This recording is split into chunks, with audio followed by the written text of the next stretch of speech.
Hi everyone. In this video, I will show you how to make tangent line in AutoCAD 2025. Let's start. For creating a tangent line, we need a two circle. Click here on circle. I will select center diameter, specify point on the screen, and I will give here diameter 100. Again, click on circle, center diameter, and here I will give the diameter 75.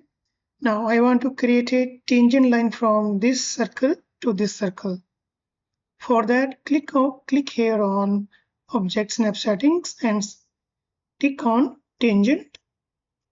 Now click on Line command, hover the cursor on the circle 1 and now on the circle 2. You can see that tangent symbol is showing here.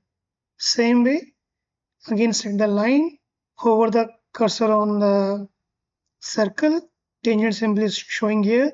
Same way on this circle. So in this way we can create tangent line. Just type T trim so you can trim the additional circle.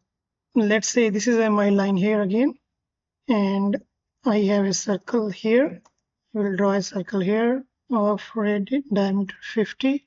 Create a tangent line from this circle to end of this point. Again select a line, select the end point here, click on endpoint and turn off this one. Press escape. So we can create the tangent line from line 1 end to the circle 10.